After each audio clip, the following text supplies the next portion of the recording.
انسان اپنی تمام حاجتوں میں اس کی طرف رجوع کرنے پر مجبور ہے، اس کے بغیر نہیں ہو سکتی اس کی حاجت پوری. تو ایسی ہستی کو الہ کہا جاتا ہے عربی لغت میں، اور الہ صرف اللہ ہی ہے، اس کے سوا کوئی الہ ہے نہیں. تو ساری بات کا حاصل یہ نکلا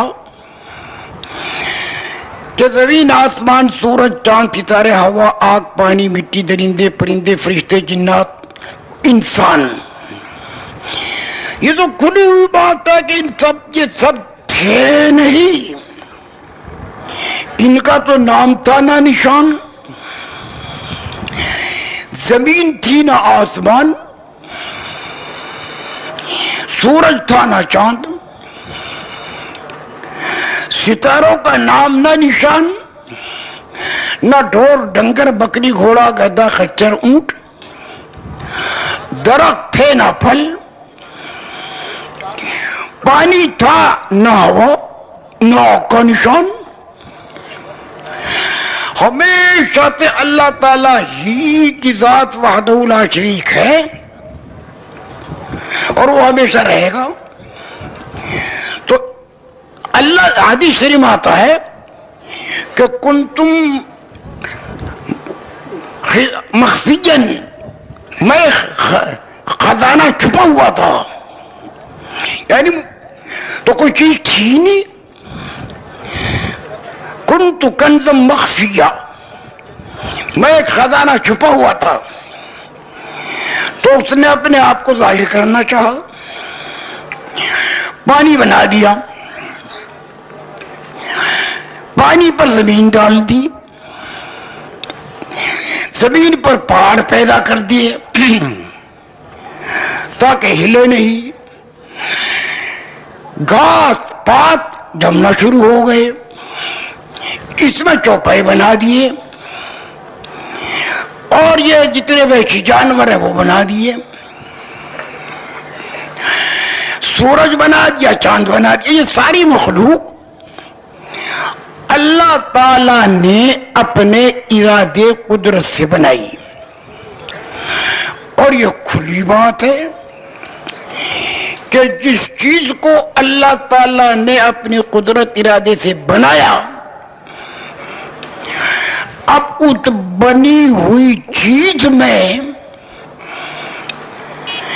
جتنے بھی صفات ہیں وہ بھی اس چیز کے خود نہیں،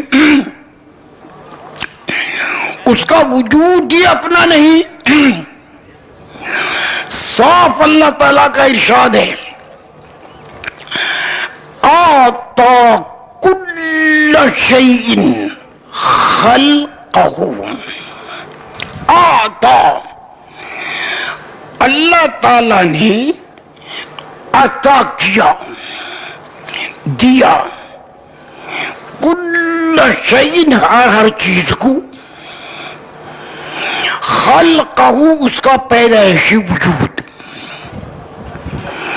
ہر مخلوق کا پیدائشی وجود یہ اللہ تعالی کا عطیہ ہے، دیا ہوا ہے. وَإِن مِّن شَيْءٍ إِلَّا عِندَنَا خَزَائِنُهُ، خود اللہ تعالیٰ کا ارشاد ہے کہ ہر چیز کے خزانے ہمارے پاس ہیں، یعنی اللہ تعالیٰ کے پاس. زمین تھی نہ آسمان، سورج تھا نہ چاند، اندھیرا تھا نہ روشنی، سردی تھی نہ گرمی، فرشتے تھے نہ جنات. یعنی اللہ کے سوا کوئی موجود تھا ہی نہیں. اللہ تعالیٰ ہمیشہ سے ہے، ہمیشہ رہیں گے. کھاتے دنوں کی بات ہو گئی. میں کوئٹے سے کسی کو اجتماع تھا، وہاں سے واپس آ رہا تھا، راستے میں کچھ افسران ملے اور انہوں نے کہا جی یہ تو بات ہم کہتے ہیں کہ ہر چیز کو اللہ نے بنایا، اللہ نے بنایا، اللہ نے پیدا کیا، اللہ نے پیدا کیا، تو لوگ ہم سے یہ کہتے ہیں کہ اللہ میں کو کسی نے پیدا کیا، اس کا ہمارے پاس جواب نہیں۔ میں نے کہا اس کا جواب تو بالکل آسان ہے کہ وہ کیا؟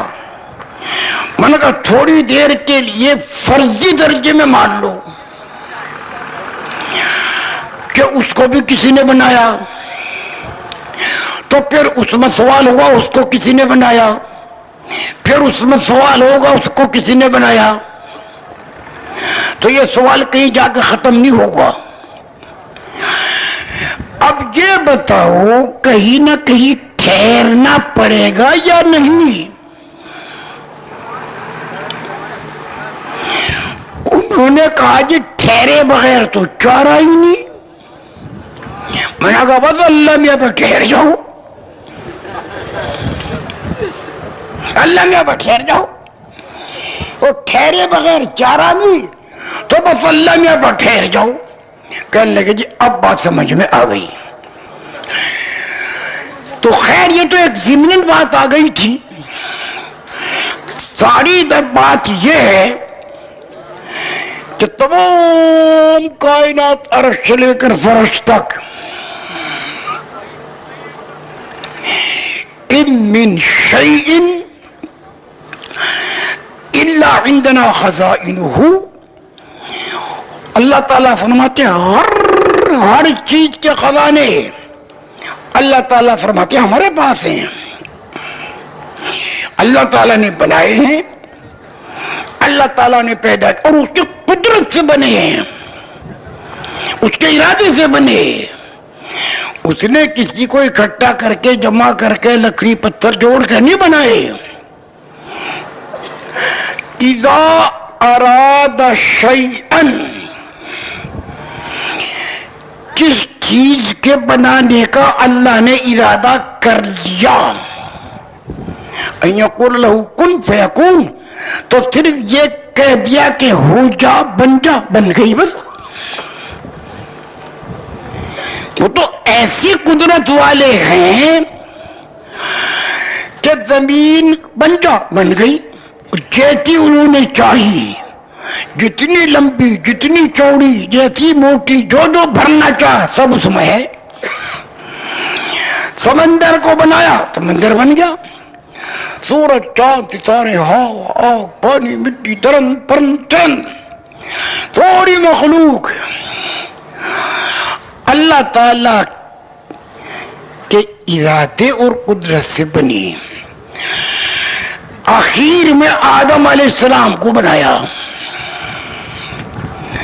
جب یہ ساری مخلوق اللہ تعالیٰ نے بنا دی، اب فرشتے اس فکر میں ہیں کہ کس کے لیے بنی ہے۔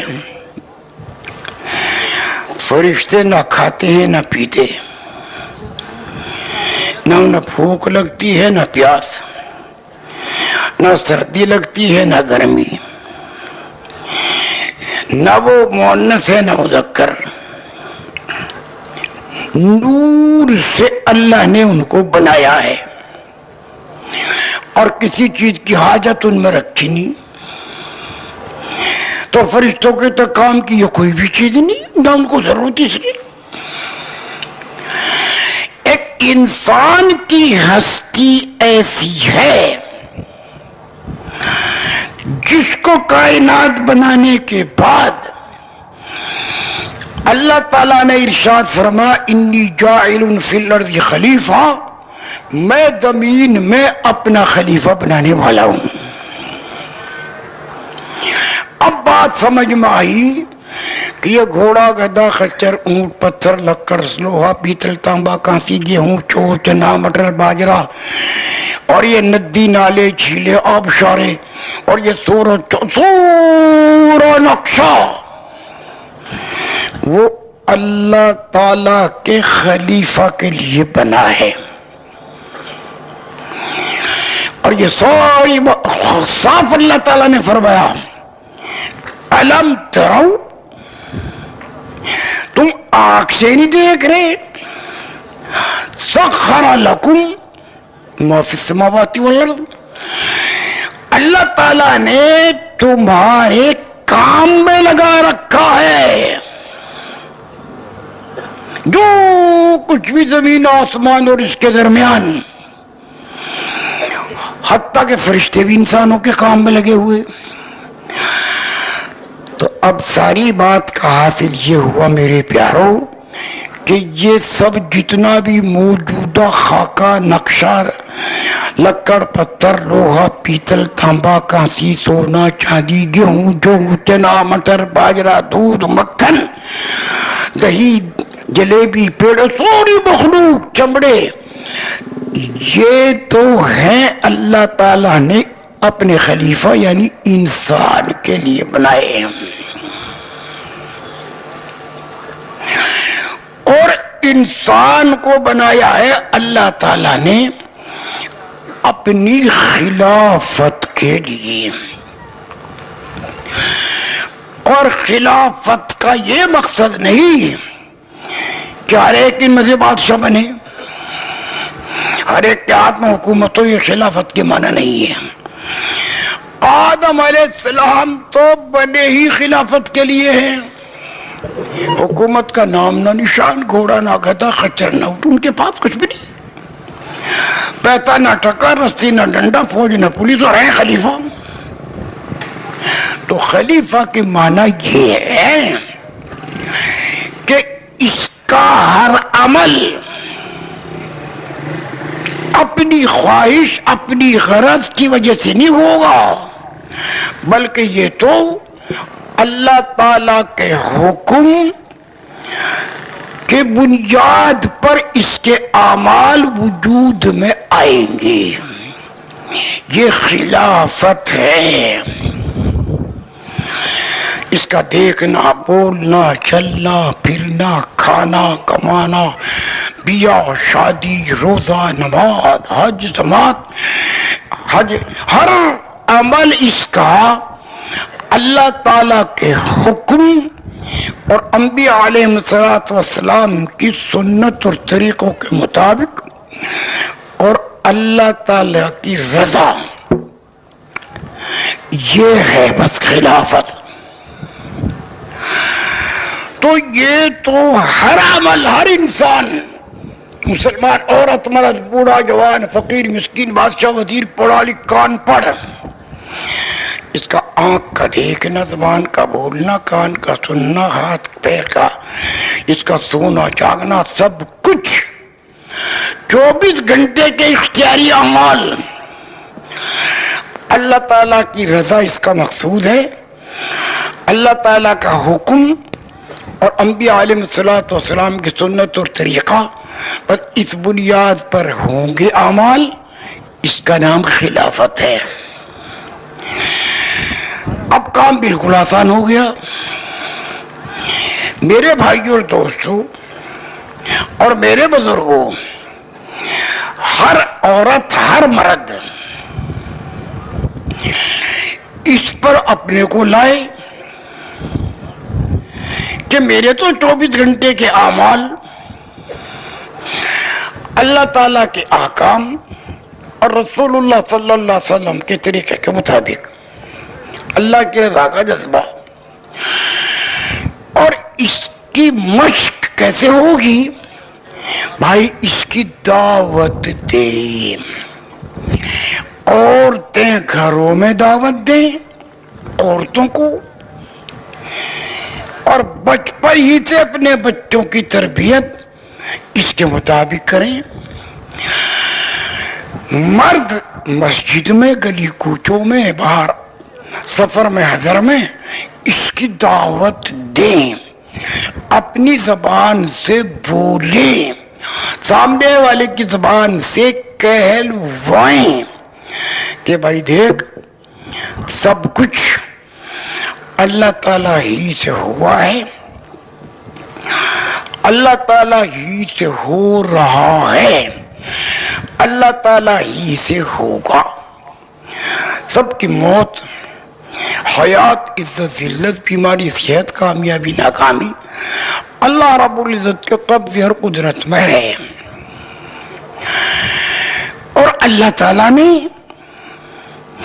ہر انسان کے اعضاء جوارح سے ہونے والے اعمال، اللہ تعالیٰ کے احکام اور رسول اللہ صلی اللہ علیہ وسلم کے طریقے اور اعمال اور اللہ کی رضا کا جذبہ، بس یہ ہے اصل. تو ہر انسان اس کا کھانا سنت کے مطابق، پینا سنت کے مطابق، سونا جاگنا سنت کے مطابق،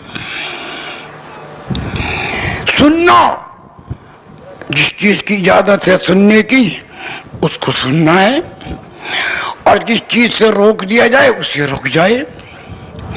بولنا جس چیز کی بولنے کی اجازت ہے بولے، اور جہاں سے روک دیا جائے روکے. آنکھ کا دیکھنا، بھائی جس چیز کی اجازت ہے دیکھے گا، اور جہاں سے روک دیا وہاں سے رکے گا. اور یہ سارے اختیاری اعمال ہیں. ہر انسان بہت آسانی کے ساتھ کرنے کی قدرت اللہ نے اس کو دی ہے.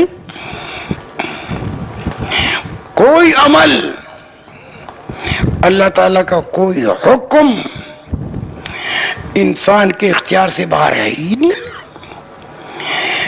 لا یکلف اللہ نفسا الا وسعها.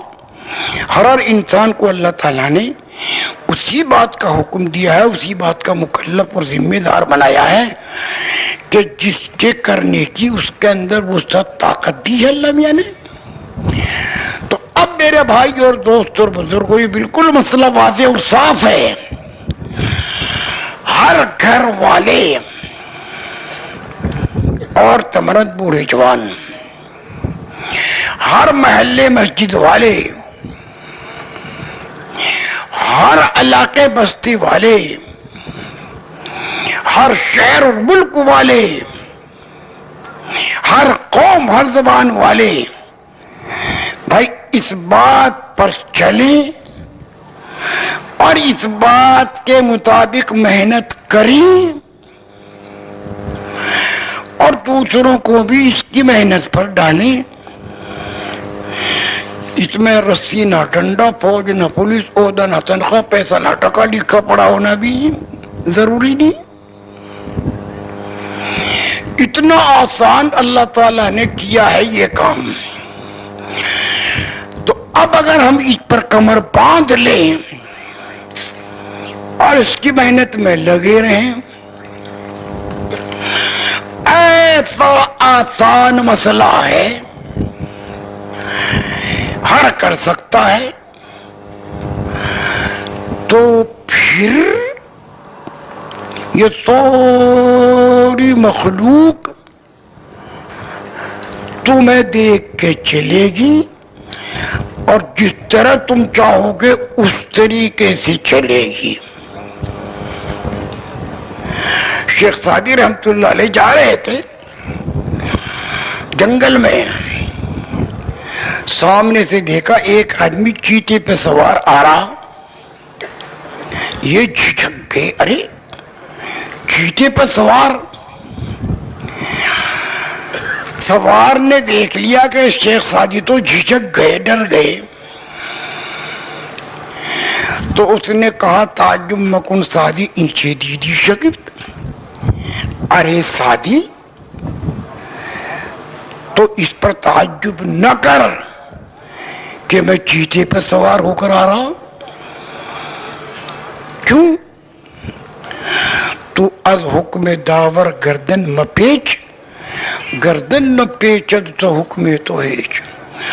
تو اللہ تعالی کے کسی بھی حکم سے گردن نہ پھرا، یعنی اس کو ادا کر.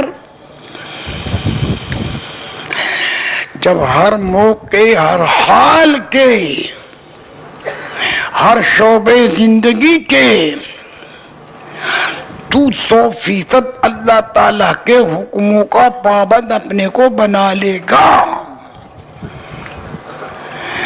تو پھر یہ اللہ کی مخلوق چاہے شیر ہو چاہے بھیڑیا بغیرہ ہو، حتیٰ کہ پانی مچھلی، یہ ساری مخلوق تیرے تابع ہوگی اور تیرے حکم کو ادا کرے گی۔ تو تیرے اندر کی بات ہے، باہر کی بات نہیں ہے۔ اس میں نہ ہتھیار کی ضرورت ہے، نہ پیسے کی، نہ ملک کی ضرورت ہے، نہ فوج کی۔ اپنے آپ کو اس پر ڈھال لے کہ بھائی مجھے تو اللہ تعالیٰ کے حکموں کے مطابق چلنا ہے، اس کی دعوت دینی ہے، دوسروں کو اس پر لانا ہے۔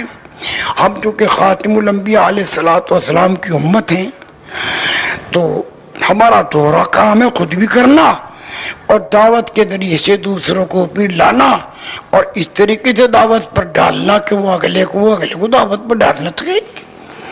تو یہ تو کوئی مشکل بات نہیں، اختیاری چیز ہے۔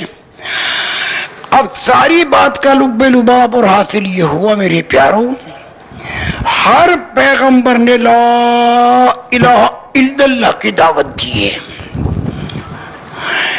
قوموں کے اعتبار سے، علاقوں کے اعتبار سے، زبانوں کے اعتبار سے یہ ہوتا چلا آیا، اور رسول اللہ صلی اللہ علیہ وسلم چونکہ کافۃ للناس، سارے انسانوں کے نبی رسول ہیں قیامت تک کی نسلوں کے، تو انہوں نے سارے انسانوں کو خطاب کر کے یا ایھا الناس قولوا لا الہ الا اللہ تفلحوا، اے سارے انسانوں لا الہ الا اللہ کا اقرار کر لو وہ کامیاب ہو جاؤ۔ لو بھائی، سونا نہ چاندی، فوج نہ حکومت، پولیس نہ ہتھیار، کامیاب لا الہ الا اللہ کا اقرار سچے دل سے کر لو کہ اللہ تعالیٰ کے سوا کوئی الہ نہیں، ضرورتوں اور حاجتوں کا پورا کرنے والا صرف اکیلا اللہ ہے، اللہ تعالیٰ کے سوا کوئی حاجتوں اور ضرورتوں کا پورا کرنے والا نہیں ہے۔ ہر پیغمبر نے اس سیدھے سادے طریقے سے اس کی دعوت دی ہے۔ جو مانتے گئے، کلمہ پڑھتے گئے، اطاعت فرما برداری کرتے گئے، دنیا میں بھی کامیاب رہے، اور مرنے کے بعد قبر حشر پرصراط پر اللہ کا وعدہ کہ ہم اس کو کامیابی دیں گے۔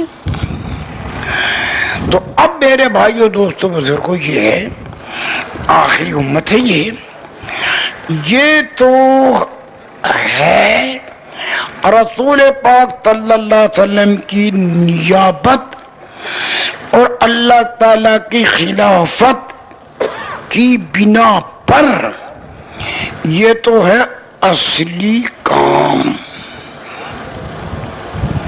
یہ تو ہے اس کی ذمہ داری والا کام۔ کیونکہ جب اللہ تعالیٰ نے ساری کائنات اور مخلوق بنا دی تو یہی فرمایا تھا کہ انی جاعل فی الارض خلیفہ، اب میں زمین میں اپنا خلیفہ بنانے والا ہوں۔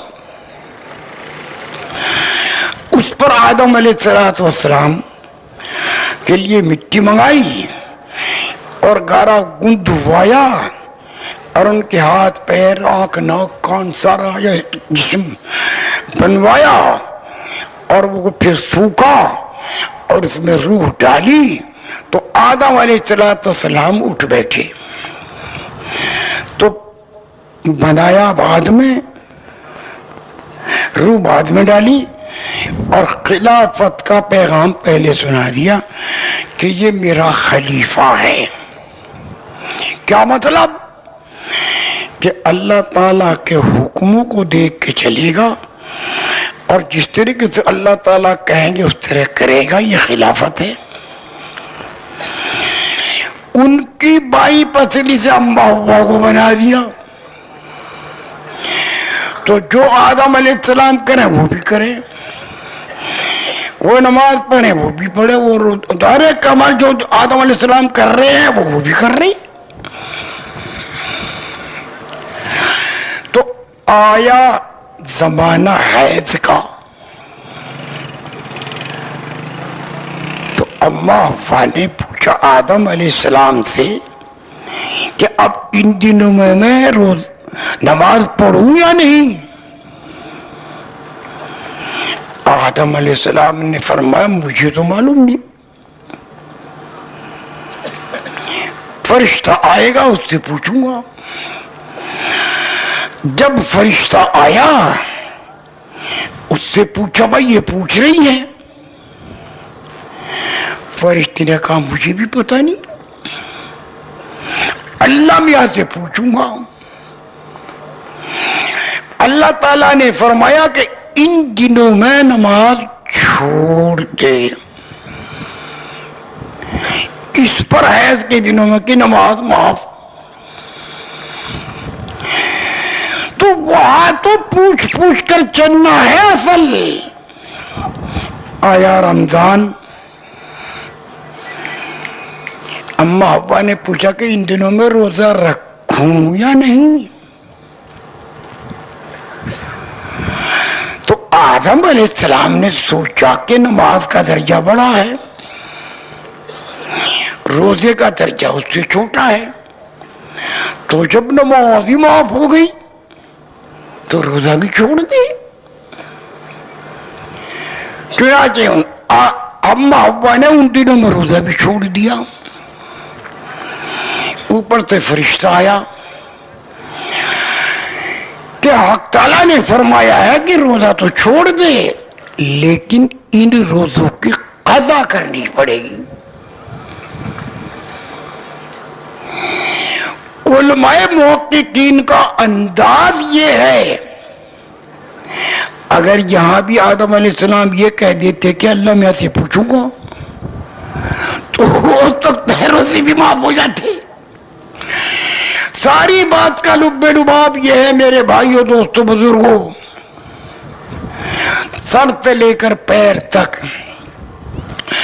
اور پیر سے لے کر سر تک، آنکھ کان زبان ہاتھ پیر اعضاء جوارے، یہ سارے اعضاء اللہ تعالیٰ کے دیے ہوئے ہیں، اور ان میں جو جو صفت ہے وہ اللہ تعالیٰ کی دی ہوئی ہے۔ آنکھ بھی اللہ نے دی اور دیکھنے کا نور بھی اللہ نے رکھا، کان بھی اللہ تعالیٰ ہی نے بنائے ہیں اور ان میں سننے کی طاقت بھی اللہ ہی نے رکھی ہے، زبان بھی اللہ تعالیٰ ہی نے بنائی ہے اور زبان میں چکھنے کی اور بولنے کی طاقت بھی اللہ تعالیٰ ہی کی دی ہوئی ہے، ناک بھی اللہ تعالیٰ نے بنائی ہے اور سونگنے کی صفت بھی اللہ تعالیٰ ہی نے رکھی ہے، اور اللہ تعالیٰ ہی سے ہوگا۔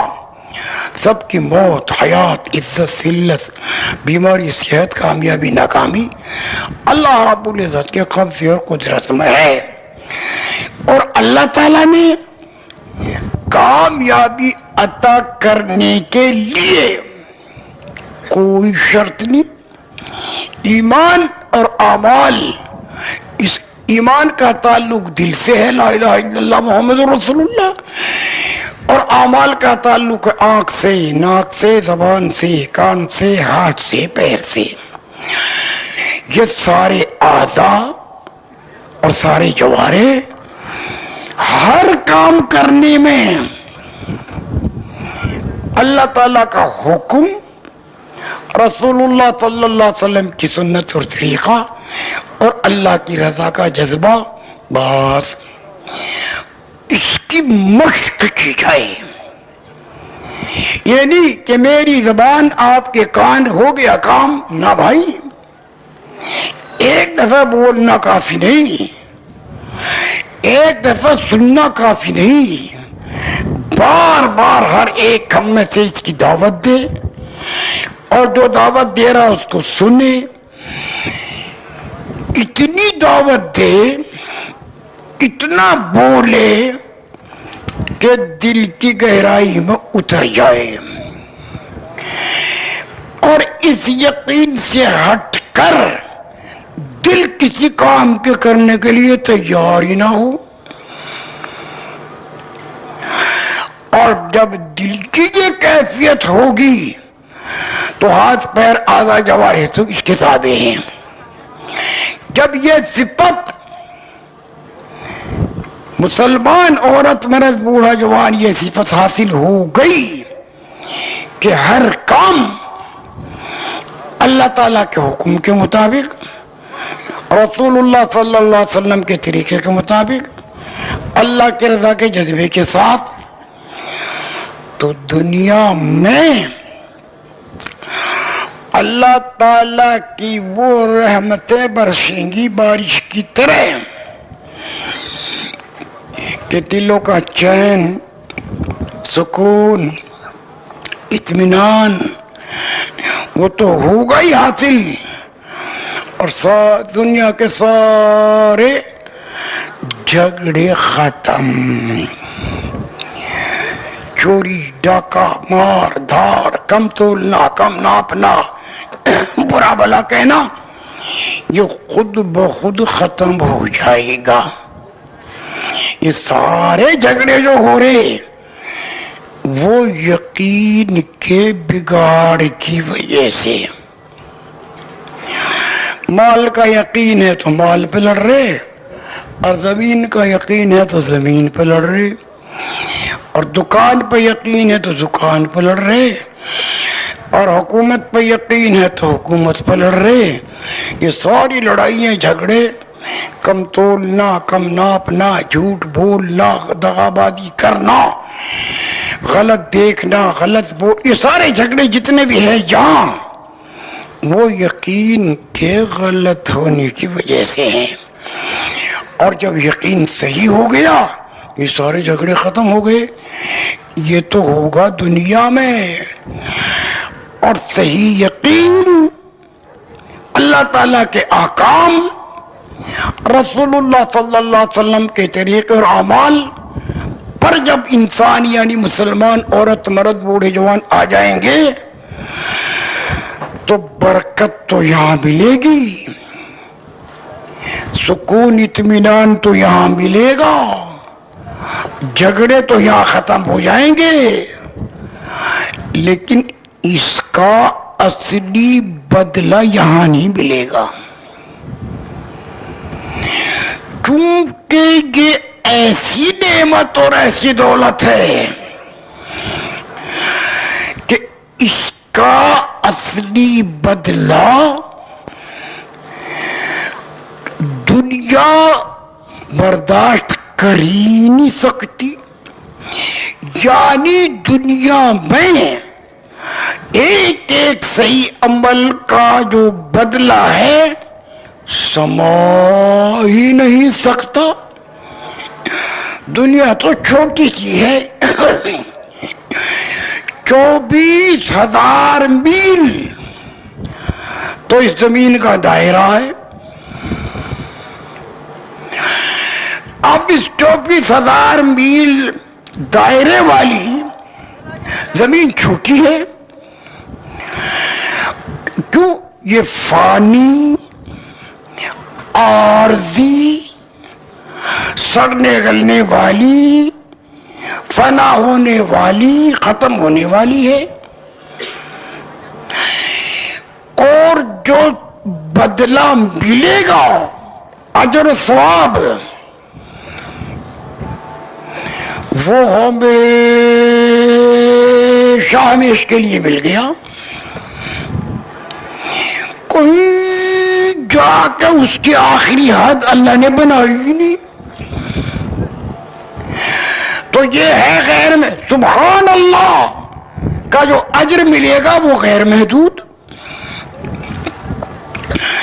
الحمدللہ کا اجر غیر محدود، نماز کا اجر غیر محدود، روزے کا اجر غیر محدود، صدقہ خیرات کا اجر غیر محدود، ایک غیر محدود چیز محدود میں کیسے سما سکتی ہے؟ اسی لیے ان سارے اعمال کا جو اجر اور ثواب ملے گا، بدلہ، وہ جنت میں ملے گا۔ سبحان اللہ غرس فی الجنہ، ایمان کے ساتھ سبحان اللہ کا لفظ بول دیا، ادھر آپ کی زبان سے نکلا، حضور صلی اللہ علیہ وسلم فرماتے کہ جنت میں فوراً پھلدار درخت تمہارے لیے لگ چکا۔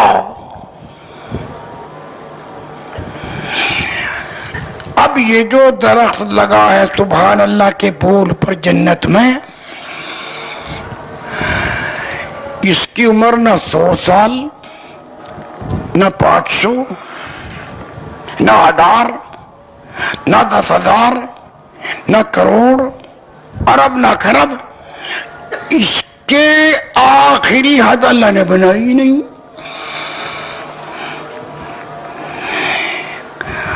کھاتے رہو، پھل کھلاتے رہو، آتے رہیں گے۔ جنتی جنت میں، عورت و خواہ مرد، جب اپنے جان پہچان دوست یار کی دعوت کریں گے اور وقت مقرر کر کے دسترخوان بچھائیں گے، 1 میل لمبا 1 میل چوڑا یہ آپ کا دسترخوان بچھے گا۔ آپ اس میں جتنے چاہے رشتہ داروں کو بلا لو اور جتنے چاہے دوست یاروں کو بلا لو، 1000 بلاؤ، 2000، 3000، بیٹھے سب۔ اب اس پر جو پھل آئیں گے، ہر درخت کی ٹہنی آئے گی، پھل رکھ کر واپس وہیں لگ جائے گی، اور وہاں پہنچتے پھر پھل آ جائیں گے، اور دسترخوان بھرا ہوا ہوگا پھلوں سے۔ دودھ کی نہر، وہ بھرے رکھے ہوئے ہوں گے دودھ کی نہر کے برتن، شہد کی نہر، شہد پہ شہد رکھا ہوگا، پانی کی نہر، اور پاک ستھری صاف شراب۔ اب جناب علی بھرا ہوا ہے دسترخوان، 25,000 کو آپ نے بلا لیا، آؤ کھاؤ، اور کھانے کا حساب وہاں کیا ہے؟ 1 کھاؤ، 2 کھاؤ، 10 کھاؤ، 20 کھاؤ، 100 کھاؤ، جتنے چاہو کھاؤ، کیونکہ کھانے کے بعد خوشبودار ڈکار آئے گی، خوشبو مہک آئے گی، سارا ہضم، پخانے کی ضرورت ہی نہیں۔ 25 من دودھ پی لیا، پیشاب کو نہیں جانا پڑے گا، ڈکار آئے گی، ہضم کر جائے گی، لذت بڑھ جائے گی۔ پر میرے بھائیوں دوستوں، جنت کو ہم یہاں بیان نہیں کر سکتے کیسی صفت والی ہے۔ ساری بات کا لب لباب حاصل یہ ہوا، یہ امت خاتم الانبیاء علیہ السلام کی نائب بھی ہے اور اللہ تعالیٰ کے خلیفہ ہے۔ اس کا اصلی کام رسول اللہ صلی اللہ علیہ وسلم کی نیابت الخلافت والا ہے کہ یہ تو دعوت میں مشغول رہے، دعوت دے، دعوت پر ڈالے، دعوت دلوائے، عورتیں عورتوں کو، مرد مردوں کو۔ دعوت میں کیا کہیں گے؟ سب کچھ اللہ تعالیٰ ہی سے ہوا ہے، اللہ تعالیٰ ہی سے ہو رہا ہے، اللہ تعالیٰ ہی سے ہوگا۔ سب کی موت، حیات، عزت، ذلت، بیماری، صحت، کامیابی، ناکامی اکیلے اللہ تعالیٰ کے قبضے اور قدرت میں ہے، یہ کہو۔ اور اللہ تعالیٰ نے سب کو دنیا آخرت میں کامیابی دینے کے لیے نہ ملک کو سبب بنایا، نہ مال کو، نہ چیزوں کو، نہ سامان کو، نہ زمینوں کو، نہ جائیداد کو، سبب بنایا ہے ہر موقع ہر حال کے اپنے احکام کو. ہر موقع ہر حال کے اللہ تعالیٰ کے احکام ہیں. اللہ تعالیٰ کے حکموں کو پیغمبر علیہ السلام کے طریقے پر اللہ تعالیٰ کی رضا کے لیے ادا کرنا ہی کامیابی ہے. یہ اس دعوت کی مشق کرو، اس کی میں اور آپ محنت کریں کہ بھائی سب کچھ اللہ تعالیٰ ہی سے ہوا ہے، اسی سے ہو رہا ہے. یہ ساری یعنی جو دعوت ابھی عرض کی ہے نا، اس کو رٹو، اس کو بار بار کہو اور دوسرے سے کہلواؤ، وہ اگلے سے کہلوائے، وہ اگلے سے کہوائے، تو اس سے ایمان کی اور یقین کی وہ کیفیت دل میں بنے گی کہ اسی ایمان اور اسی یقین کی بنیاد پر آنکھ دیکھے گی، اور اسی ایمان اور اسی یقین کی بنیاد پر زبان بولے گی، اور اسی ایمان یقین کی بنیاد پر کان سنے گی. ہاتھ کا پیر کا استعمال اسی یقین اور ایمان کی بنیاد پر ہوگا. اور سب کا لب لباب حاصل یہ ہے کہ ہر موقع ہر حال کے اللہ تعالیٰ کے احکام، رسول اللہ صلی اللہ علیہ وسلم کے طریقے اور اعمال اور اللہ کی رضا کا جذبہ ہر گھر میں، عورتوں میں، مردوں میں، گھر میں بھی اس کی فضا بنے، ہر مسجد میں بھی اس کی فضا بنے، اور گلی کوچوں میں اس کی فضا بنے. سفر میں بھی یہ دعوت چلے، حضر میں بھی اس کی مشق بنے. ایک پہلی تو درخواست ہے یہ. اس کے ساتھ ساتھ پھر نماز ہے. نماز وہ نعمت ہے. قد افلح المؤمنون الذین فی صلاتہم خاشعون. اللہ تعالی خبر دے رہے کہ ایسے ایمان والے عورتوں کا مرد کامیاب ہو چکے ہیں. ان کی کامیابی کی خبر خود خدا دے رہے ہیں، قرآن پاک میں اتار رہے ہیں کہ یہ کامیاب ہو چکے ہیں. قد افلح المؤمنون، قد افلح المؤمنون، قد کا لفظ ہے کہ یہ کامیاب ہو چکے ہیں. کون؟ الذین فی صلاتہم خاشعون، جن کی نمازوں میں خشوع اور خضوع آ گیا. اب ہر نمازی عورت، مرد، بوڑھا، جوان، فقیر، مسکین، بادشاہ، وزیر، بھائی یہ اختیاری میں نے تھے کہ میری نماز میں خشوع و خضوع آ جائے، اور وہ بالکل آسان ہے. وضو کر کے جب نماز کو جا رہے ہو، 1 منٹ بیٹھ جاؤ اور دل میں سوچو کہ اللہ تعالیٰ دیکھ رہے ہیں، اللہ تعالیٰ سن رہے ہیں. جو میں عمل کروں اللہ تعالیٰ دیکھ رہے ہیں اسی وقت، اور جو زبان سے بولوں اللہ تعالیٰ سن رہے ہیں. تھوڑا سا آدھا منٹ، پون منٹ، 1 منٹ اس کا دھیان باندھ کر اب تکبیر کہو نیت کر کے اللہ اکبر.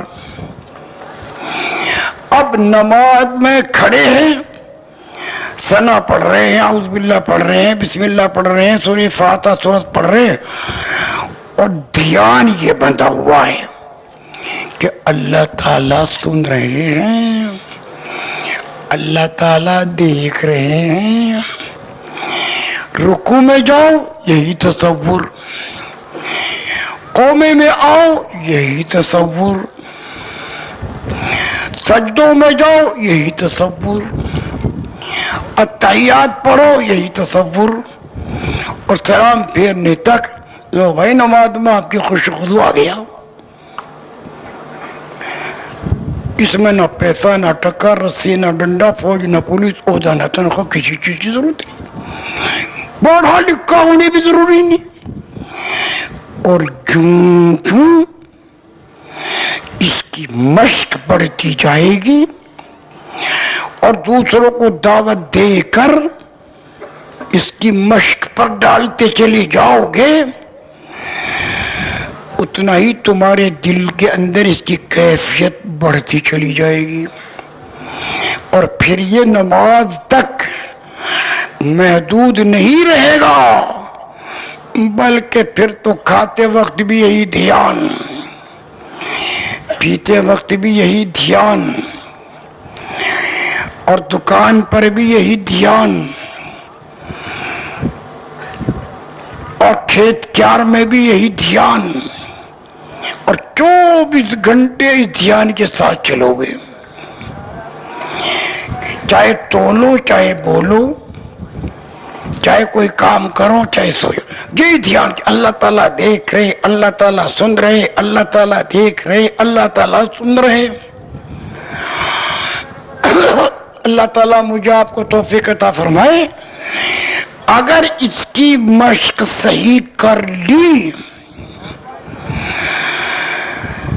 تو پھر تو میرے پیارو اللہ کی رحمت آپ پر بارش کی طرح برسے گی, آپ کے کاموں میں برکت, اور آپ کے کاموں میں وہ لذت. رابعہ بتھریہ رحمت اللہ علیہ کوئی چیز پکائی, مہمان آیا, کھلائی, تو اتنی لذیذ چیز کبھی نہیں کھائی. کہ کیا ہے؟ وہ کھانے کی لذت نہیں تھی, وہ تو رابعہ بصریہ رحمت اللہ علیہ کے اس دھیان, اس ذکر, اس کیفیت کے اثرات اس کے پکائے ہوئے کھانے پہ تھے. بالکل حق اور سچ بات. اگر ہم ہر وقت دھیان میں چلیں گے تو کاموں میں برکت تو الگ آئے گی, رحمت الگ آئے گی, اور ایک ایک چیز کی وہ لذت کہ دنیا والوں کو کبھی نصیب بھی نہیں ہو سکتی, چاہے کتنے بھی عمدہ سے عمدہ کھانے پکا لو. بہرحال تو میرے دوستو, نماز میں مشق کی جائے اس بات کی کہ 1 منٹ بیٹھ کے اللہ کا دھیان باندھ لو, اور جب قرآن کی تلاوت کرو تو وہاں بھی تھوڑی دیر دھیان باندھ کر کہ اللہ تعالیٰ سن رہے ہیں, اللہ تعالیٰ دیکھ رہے ہیں, اب قرآن پڑھ لو اور اس دھیان کے ساتھ چلو. اور جب تسبیح پڑھو, تیسرا کلمہ ہو, چاہے استغفار, چاہے درود شریف, یہ تو سب کے لیے عام ہے, پہلے تھوڑی دیر دھیان باندھ لو کہ اللہ تعالیٰ دیکھ رہے ہیں, سن رہے ہیں, اللہ تعالیٰ دیکھ رہے ہیں, سن رہے ہیں, اور اس دھیان کے ساتھ چلو. تسبیح میں بھی یہی دھیان, قرآن پاک کی تلاوت میں بھی یہی دھیان, نماز میں بھی یہی دھیان, پھر تو دعوت میں بھی یہی دھیان چلے گا. گشتوں میں بھی یہی دھیان چلے گا، اجتماعی اعمال میں بھی یہی دھیان چلے گا، اور انفرادی اعمال میں بھی چلے گا. اور ایسی نورانیت دل پر اترے گی اور اللہ کی رحمت ایسی برسے گی، نہ زبان سے کہی جا سکتی ہے، نہ کان اس کو سن سکتے ہیں. جیسے جنت کے بارے میں آیا ہے کہ وہ نعمتیں کہتی ہیں لا عین رأت ولا اذن سمعت ولا خطر فی قلب بشر.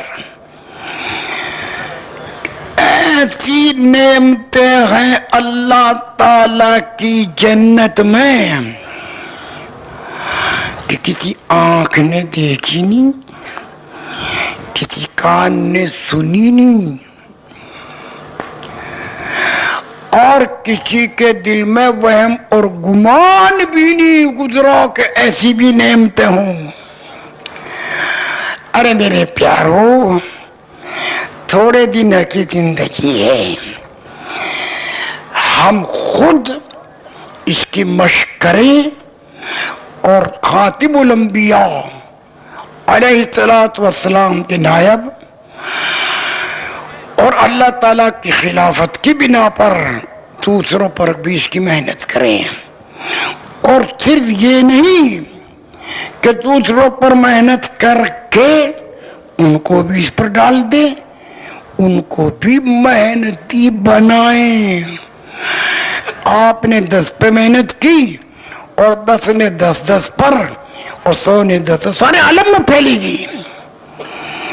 ایک ایک آدمی کے پھیلنے میں سارے عالم میں بات چلے گی، اور اللہ کی رحمت ایسی برسے گی کہ جانوروں تک پر اس کے اثرات پڑیں گے اور غیر مسلموں تک پر اس کے اثرات پڑیں گے.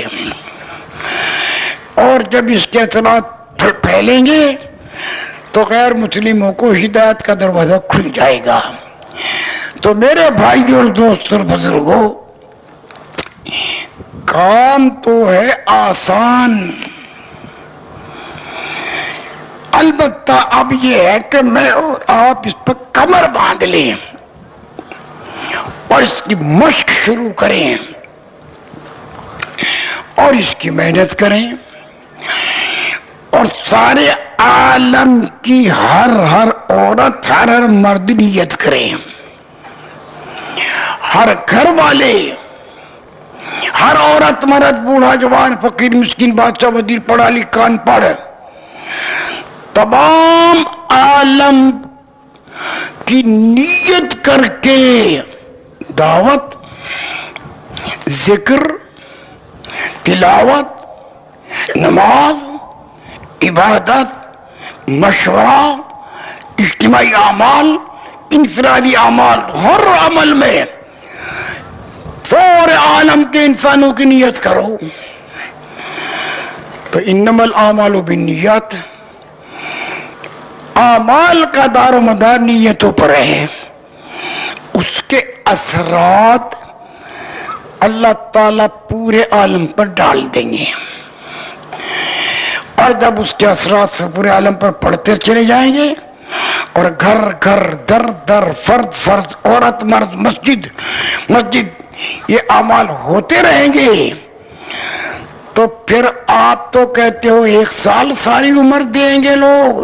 اجی ہمارا تو ساری عمر یہی کام ہے. تو چلے 2 چلے کا مسئلہ نہیں رہے گا. ہاں اگر کوئی جماعت کی ضرورت پڑ گئی چلے کی تو چلے کی بھیج دو.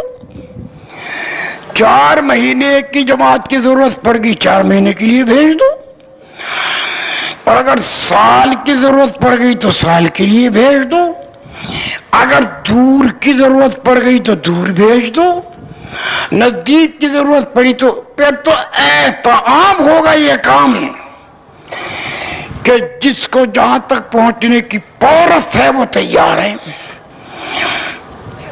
تو میرے دوستوں اور بزرگوں، ایسا آسان، ایسا اعلیٰ کام، اللہ تعالیٰ نے اس امت کو عطا فرمایا ہے، خاتم الانبیاء علیہ السلام کی امت بنایا ہے، اور رسول اللہ صلی اللہ علیہ وسلم کا نائب اور خلیفہ بنایا ہے۔ اس کے لیے بھائیوں، دوستو، بزرگوں، عزم، ارادہ، کوشش، دعا، یہ تو ہے میرا آپ کا کام، اور باقی جب عزم، ارادہ اور کوشش اور اس کی صداقت دلوں میں اللہ دیکھیں گے تو ایسا غیب کی رحمت آئے گی کہ سارے عالم پر پھیل جائے گی، اور جو وہم میں بھی نہیں آ سکتا خدا تعالیٰ وہ کر کے دکھائیں گے۔ تو اس کے لیے سب تیار ہیں بھائی؟ اب ان کی تشکیلوں کی ضرورت ہے۔ بس ہم یہ نہیں کہیں گے کہ چلا دو، بھائی کام ہی یہ ہے، مقصد ہی یہ ہے، اللہ تعالیٰ نے بھیجا اسی کے لیے، اسی کے لیے اللہ تعالیٰ نے اس امت کو بنایا ہے۔ اب بھائی ان کی تشکیل کی شکل سوچ لو کیا ہوگی۔ تشکیل کے لیے تو سب تیار ہیں، اللہ تعالیٰ قبول فرمائے۔